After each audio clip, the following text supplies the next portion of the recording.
Hi guys, I'm Richard. Welcome to the Skyriver IT, your trusted technology advisor podcast. I have joined with me the CEO of Skyriver IT, Rudy Michelin. He's going to give you a brief overview of why we're doing this podcast and what you can expect in the next episodes coming forward. Rudy? Hi, I'm Rudy Michelin, CEO of Skyriver IT, and I'm looking forward to sharing some industry secrets with you. All right, let's get it kicked off. So, in today's episode, we're diving into the COO world, operation, scale, meets strategy. Let's start with the heartbeat of any business, operations, right? Rudy, what are some of the biggest opportunities you see today for companies to improve operational efficiency?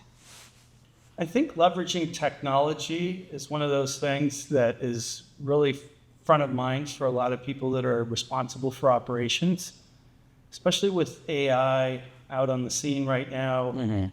There's other technologies similar to AI. When we talk about these large language models, you can kind of ask it, what should I do next? And they can kind of tell you what to do. Yeah.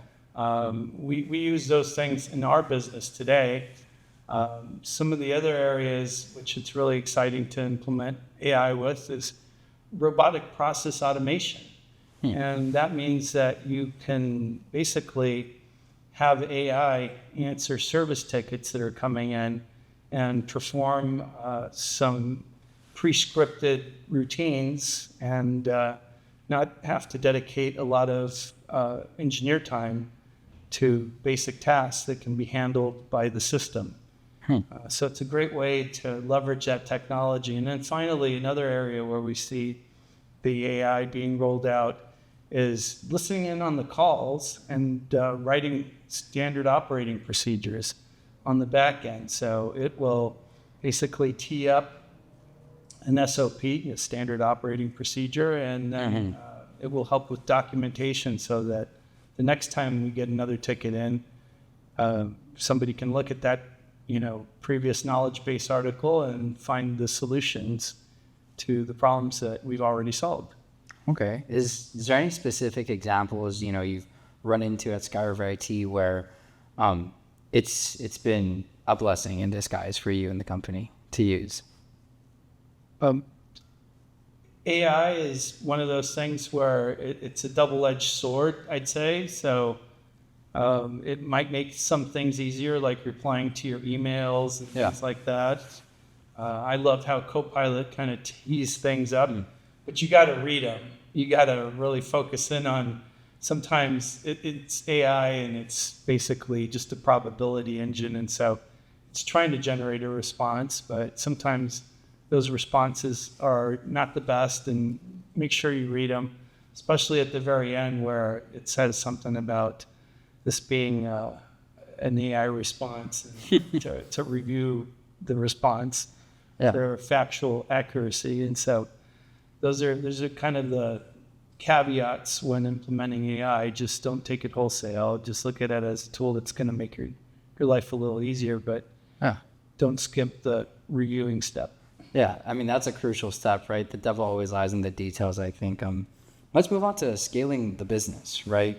What indicators, tell you it's time to invest in new technology, people, or even infrastructure? For most businesses, there's a natural growth cycle that companies go through, and what gets you from being, a garage band to a $1 million or $2 million business is not what gets you to a $5 million business, and it's not what gets you to 10 or 20. And at each one of these inflection points, you're going to need to take a hard look at your system, your processes, and your people, and make sure that you've got some good alignment there with what it's really going to take to get you to the next level, because what got you there is not necessarily what it takes to get to the next level. So you have to go through a process of reinventing yourself. When you start out as a small company, a lot of people have to wear multiple hats. Right. As you scale up and you start having more people in your organization, you can start creating specific roles that will focus in on specific tasks and kind of narrow down the number of hats that people have to wear so they can do a really good job at a specific role. So, I want to ask, how do you measure efficiency versus effectiveness when deciding to scale, and how fast, Rudy? So when I think about effectiveness, I think about how happy are our clients.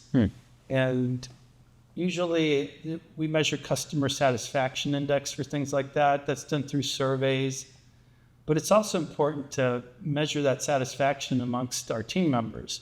So our employee engagement, their satisfaction is also critical. The efficiency question's a little different. How so?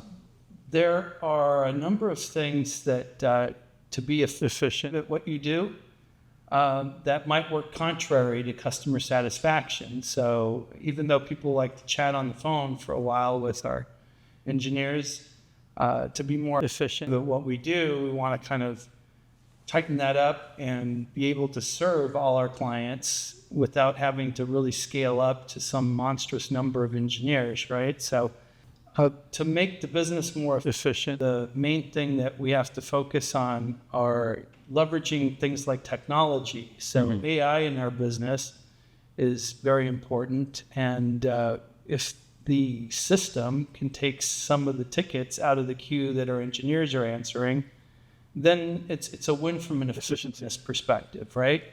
So we're looking to apply certain robotic process automation technologies to some of those tickets that'll remove them from the queue that the engineers are answering. Okay. And the last question I want to leave off with before we, wrap up here is, how do you make sure that growth doesn't stunt or sacrifice customer experience, or at the end of the day, the internal culture? Yeah, we're very focused on our brand.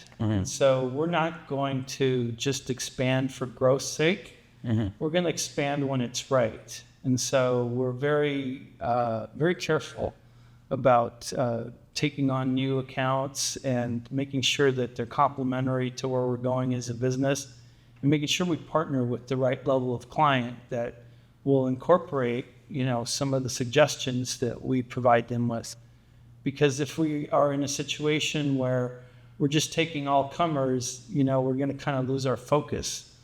And our focus is to serve, clients that we know their industry, that we know how to help them.